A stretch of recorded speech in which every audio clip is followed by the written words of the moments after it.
The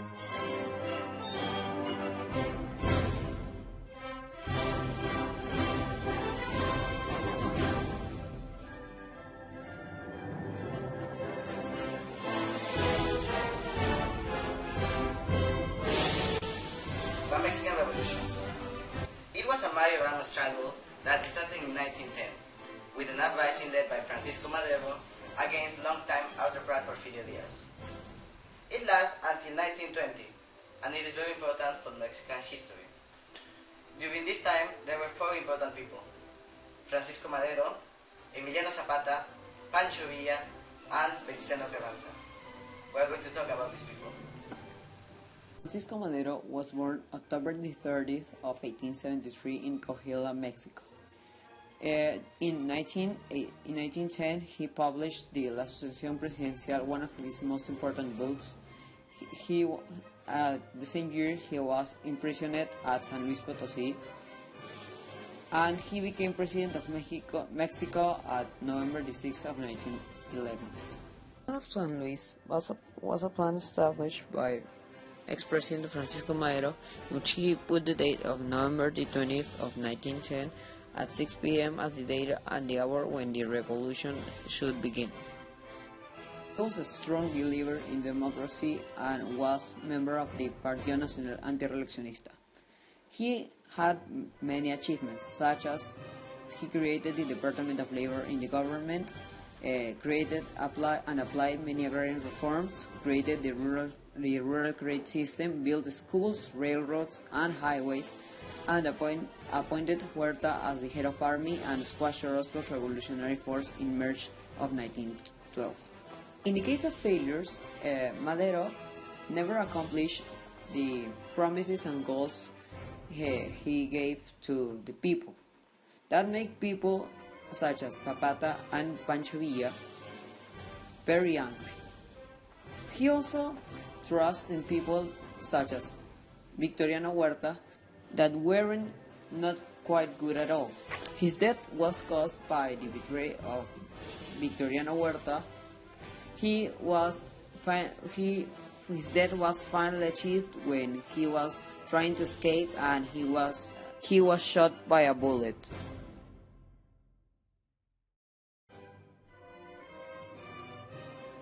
Pancho Villa was one of the most prominent generals in the Mexican Revolution. He was born in 1878 in Rio Duran, where he became a very skilled killer and thief. Because of that, some of his strategies are still being used. He was known because of that and met Francisco Madero, who then trusted him, because his goal was to have justice for his people and thought he would make it. In his childhood, he didn't go to primary or secondary school, and instead he worked in a ranch. He helped Madero to reach his way to the presidency by taking the city of Juarez, which was the last thing that needed to happen for Diaz to get out of power and be exiled from Mexico. After that, he was sent to jail by Victoriano Huerta and managed to escape. He failed in defending Madero because in 1913 he had the news that Madero was killed and returned to Mexico to avenge him. By doing that, he assumed the presidency of the state Chihuahua, where he built a lot of schools. He thought that with education, Mexico would rise. Later, a Mutual Film Corporation made a film about his life and turned it into a president of Mexico, which actually never happened.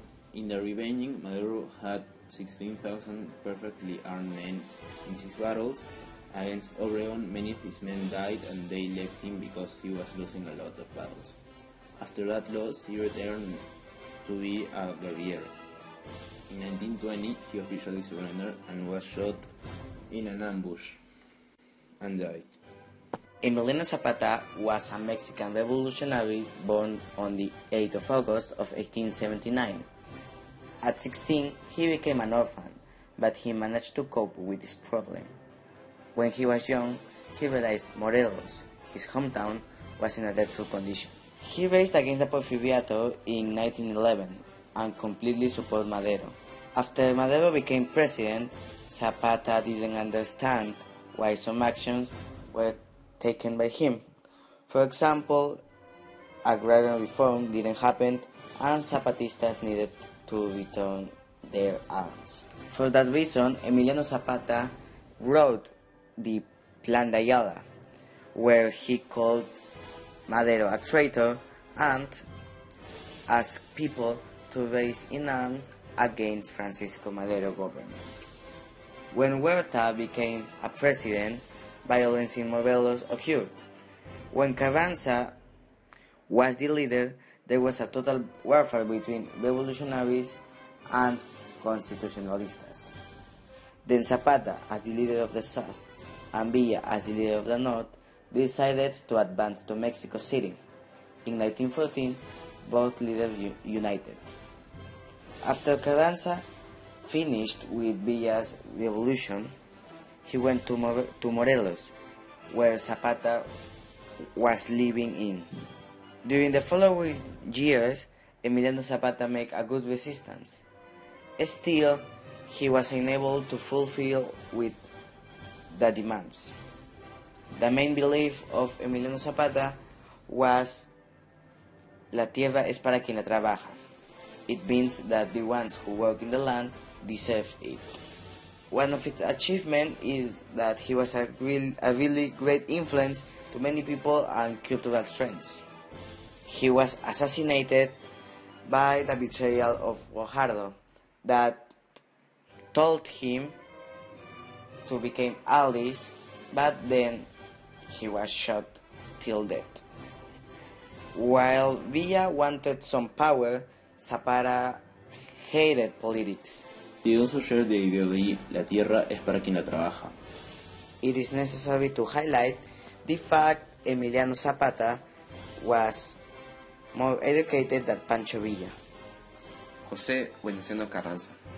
He was one of the most important leaders of the Mexican Revolution.